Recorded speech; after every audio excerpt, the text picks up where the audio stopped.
Greetings and welcome back to another fragrance review on my channel, and today we will be talking about one of the most hyped up designer releases in the last couple of years. We are of course talking about the Fragrance Explorer by the house of Montblanc. Now we will be talking about the fragrance notes, how this fragrance smells, etc., and also answer the question, at least in my opinion, does this fragrance in fact smell like Creed Aventus? Because a lot of people claim that this fragrance is a clone of Creed Aventus. But before we do all that, let's take a quick look at the packaging first. So the fragrance comes in a cardboard box, and the cardboard box has a sleeve over it.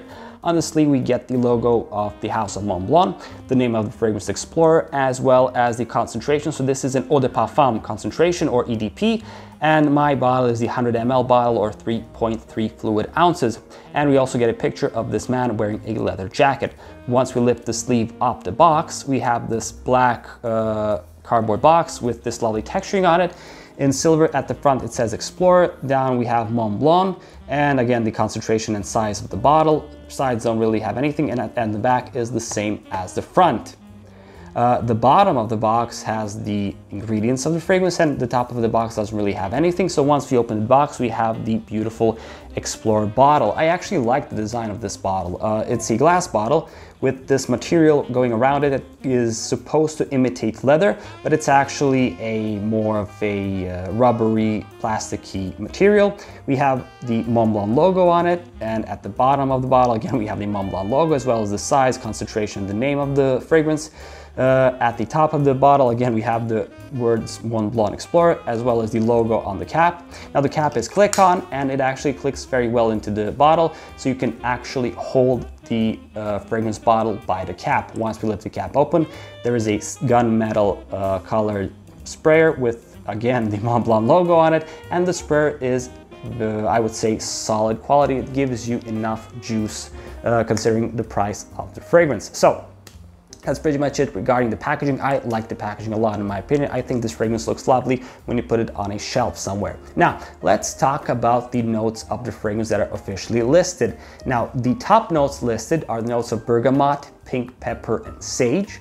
The mid notes are vetiver and leather, and at the base we have ambroxan, akigala wood, patchouli, and cocoa. Longevity and projection on my skin are fairly good. On my skin, longevity is about 6 or 7 hours, with projection being fairly strong, like 1.5 to 2 meters in the first hour and a half. After that, it starts to slow down a bit and become more of a skin scent. Seasons when I would recommend you wear this fragrance, I think this is an all-season fragrance. So you can wear this in the summer, in the winter, spring, and fall. However, I think it's best in the medium seasons. So for spring and fall, most definitely, I think those are the best seasons for this fragrance. Age range, when I would suggest you to wear this, I think this is suitable for more or less everybody. And occasions, well, I personally like to wear this fragrance in the office a lot. I don't know why. I just like to wear it in the office, and maybe for a casual occasion or a date with somebody. Overall, this is, you could say, a universal type of fragrance, like something like Dior Sauvage. You can wear this in every season and more or less any occasion. Now that's pretty much it regarding the basic, so to say, specifications of the fragrance. Now let's talk about how this fragrance actually smells.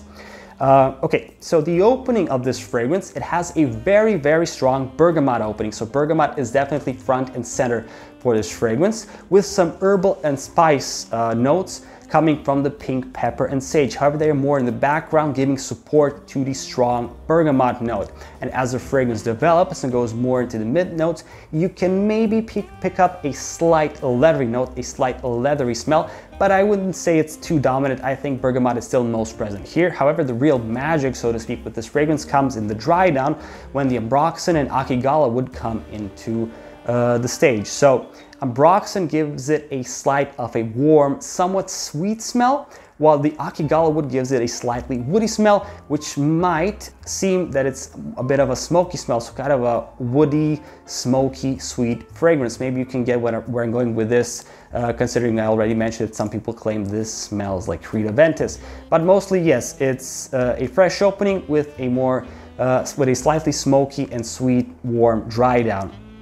That's why I think this is a fragrance suitable for most, or not most, but all seasons, because you have some of the freshness for the warmer months and some of the sweetness and warmth for the colder months. Now, there are 3 perfumers that are officially stated to have made this fragrance. They are Antoine Maisondieu, Jordi Fernandez, and Olivier Pizu. I hope I'm pronouncing those names correctly. If I'm not, please correct me in the comments. And yeah, that's basically how the fragrance smells. I think overall it's a very pleasant fragrance. A lot of people really like the smell of this fragrance. I even got a few compliments while wearing it. So if you're interested in those kind of things like compliments and that it's very widely acceptable and most people would like the smell of this fragrance, then I think Montblanc is definitely, or Explorer from Montblanc is definitely a very good choice indeed. But let's talk about the so-called, so to say, elephant in the room. Does this fragrance in fact smell like Creed Aventus? Now, as you know, Creed Aventus is one of the most, if not the most popular niche fragrance to have ever been made. And a lot of houses have attempted to make clones of it. One of the most famous, of course, being Club de Nuit Intense Man by Armaf. I already made a review of that fragrance. If you're interested, link in the description down below. Okay, so those people who claim that this fragrance smells like Creed Aventus, they are either lying or they have never ever smelled Creed Aventus in their life, at least in my opinion.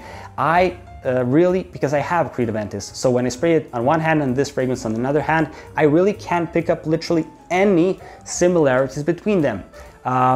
What I can possibly think of is maybe the opening, the bergamot in this fragrance kind of maybe sort of reminds me a little bit of Aventus, but that's only in the opening. If you smell them side by side, you would see that there is really no fruits, no pineapple most definitely, but because of the bergamot, some people maybe get confused and think, oh wow, this smells like Aventus. However, that's only in the very opening. After the fragrance starts to develop, you will notice more and more that this has nothing to do with it. It's lacking a lot of the fruits, it's lacking the blackcurrant, it's lacking the vanilla, it's definitely lacking the smoke. Akigala gives it a slightly smoky undertone, but it has nothing compared to the smokiness that was, at least was, maybe it's not today, but was in the older batches of Creed Aventus. So, in my opinion, no, this fragrance is not a clone of Creed Aventus. It's not even inspired that much by Creed Aventus, maybe slightly, but that's pretty much it. I would say at most this is an inspired fragrance. This is definitely 100% not a clone. It is its own thing. However, that's not really a bad thing. I think this fragrance is pretty good, especially for the money. I paid like $60 for this bottle, which I think is more than acceptable for a 3.4 fluid ounce bottle. So yes, overall, to summarize, do I recommend you buying this fragrance? Absolutely 100% yes. I think you'll be more than satisfied while wearing it. You should have good performance. You'll have a people-pleasing smell to you. And yes, and of course it is not really expensive, which is of course a big plus. Now there have been some, or there has been at least one, I think, flanker. It's Montblanc Explorer Blue or something like that. However, I've never tried that fragrance, to be honest, but if I do, if I get it, I will gladly make a review of it. So that's pretty much it. If you're interested in my Creed Aventus review and my Armaf Club de Nuit Intense review, of course, link is in the description of this video. And if you like this video, leave a thumbs up. If you dislike the video, leave a thumbs down. Maybe give me some suggestions on how I can improve my content. Subscribe if you want to see more fragrance or wristwatch related videos. And until next time, have a great day and